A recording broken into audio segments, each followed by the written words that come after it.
안녕하세요. 그나무 타임 플러스입니다.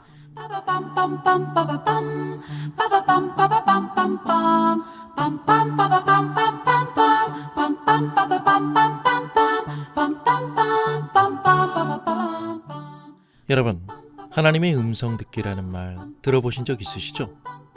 교회를 좀 오래 다닌 사람에게는 그다지 낯설지 않은 얘기들일 것입니다. 기도하니까 하나님이 이러시더라 하는 식의 얘기들이 우리 신앙의 정서 속에서는 솔직히 생소하지 않은 것도 사실입니다. 그래서 그런지 우리는 도처에 널려있는 하나님의 음성과 관련된 커버 스토리로 장식된 경건서적이나 영적 훈련 코스의 선전물들을 어렵지 않게 보게 됩니다. 이러한 풍경은 기독교의 신비성을 말해줍니다. 기독교 신앙에는 분명 신비성이 있습니다. 꿈이나 환상, 그리고 하나님의 음성을 들었다 싶은 자신의 내면에 울려오는 음성의 경험들이 있을 수 있고, 그러한 삶 안에서 하나님이 바로 내 옆에 서 계신 듯한 감각이 있을 수 있습니다. 하나님께서는 우리에게 그런 특별한 경험을 하게 하시기도 하시니까요. 하지만 주의할 것은 이러한 개인적 체험을 하나님의 계시로 오해할 수 있는 여지가 적지 않다는 현실입니다. 하나님이 주시는 특별 계시는 우리 신앙의 궁극적이며 최고의 표준인 오직 성경밖에 없습니다. 입을 떡 벌어지게 만드는 그 어떠한 신비한 것도 계시의 반열에 올려놓아서는 안 됩니다. 예나 지금이나 모든 이단은 다 하나님께 직통으로 음성을 듣는다는 사람들로부터 시작되었다는 걸 잊지 마세요. 한 개인이 하나님이 주신 아무리 어떠한 신비한 체험을 했다 할지라도 그건 계시가 아니라 섭리의 측면에서 이해해야 합니다. 하나님께서는 우리가 살아가는 시간과 공간이라는 역사 속에 들어와 우리의 삶에 간섭하십니다. 그 하나님의 손길을 섭리라고 말합니다. 섭리의 정의는 보존하시고 다스려 나가신다는 것입니다. 특히 하나님의 백성과 관련된 체험들은 특별 섭리라고 말할 수 있습니다.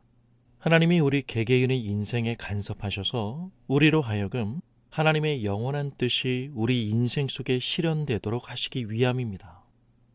경험된 꿈과 환상, 그리고 음성, 정말 그것이 하나님이 주신 것이라고 생각한다면 밑도 끝도 없이 난 이거 들었어 떠들지 말고 먼저 내 자신을 살펴야 합니다.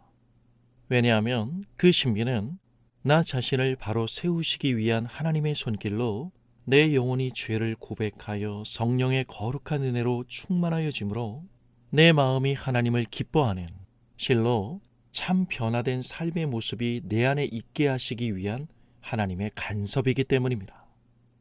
더 나아가 하나님은 우리가 기도할 때 이웃의 아픔을 돌아보고 이웃사랑을 구체적으로 실천하도록 상대의 상황과 처지를 어느 정도 알게 하시는 신비한 체험을 주실 수도 있습니다. 하지만 기억하세요. 그건 이러니 저러니 영적 권위를 디밀며 그 사람에게 하나님 노릇을 하라는 말이 아니라 같은 마음으로 이웃의 자리에 서라는 뜻입니다. 내가 상대의 자리에 서보지 않으면 상대를 위한 최선을 생각하고 행할 수 없는 것이니까요. 하나님이 주시는 신비한 체험은 우리로 신을 만들기 위함이 아니라 사람을 더 사람답게 만드시는 하나님의 기적인 것입니다. 분별 없이 감각되어지는 현상만을 가지고 내가 기도하니까 하나님 뜻이 아니래. 이런 식으로 들고 나오는 하나님의 뜻은 정말 곤란합니다. 이건 양날의 검이 되어 서로에게 상처를 줄 뿐이기에 정말 조심해야 합니다. 그럼 우리 한번 정리해 볼까요? 환상이든 꿈이든 그것이 음성이든 간에 어떠한 신비한 체험을 했다고 해보죠.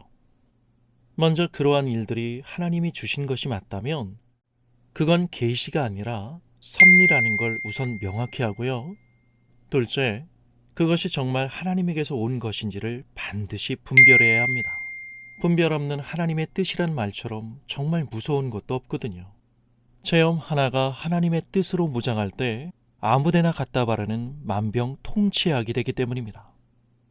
그러한 체험이 정말 하나님이 주신 것인지, 아님 나의 강박적 성향 속에서 체면과 세뇌가 현상화된 것인지, 그리고 끝으로 사단의 장난질인지 그 판단은 언제나 성경으로 합니다.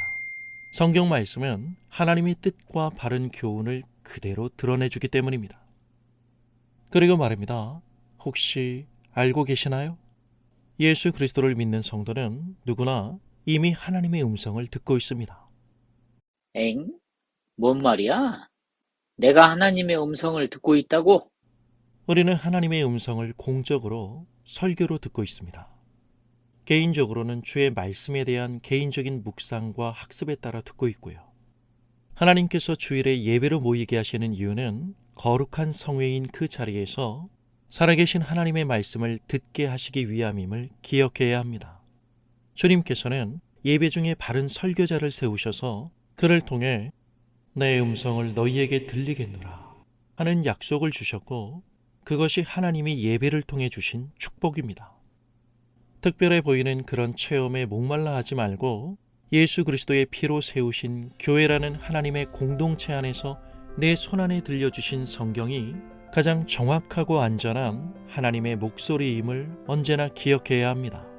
이 사실보다 주관적 체험을 더 중시한다면 그 사람은 기독교가 성경의 말씀 위에 세워졌다는 사실을 부정하는 것이고, 결국 그 사람은 성도가 아닌 것입니다.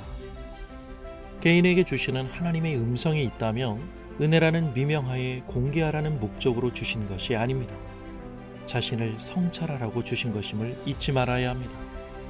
그러나 어처구니 없게도 이러한 체험들이 영웅담이 되고 있습니다. 은밀한 일들을 떠들고 싶어 안달이 사람들이 마치 나 이렇게 믿음 좋아 떠벌리는 광고문 신앙이 되고 있습니다. 그 체험이 나에 관한 것이든 이웃에게 관한 것이든 말하고 싶어 근질거리는 입을 닫고 묵묵히 그 사람을 위한 은혜의 통로가 되어야 합니다. 크리스찬은 언제나 객관적인 진리인 성경 말씀을 추구하는 가운데 주시는 주관적 체험을 바르게 이해하는 자리에 서야 하기 때문입니다. 그래야 우리의 체험이 광기가 아닌 상식과 따뜻한 사랑이 넘치는 사람을 살리는 하나님의 뜻이 될 수 있습니다. 감사합니다.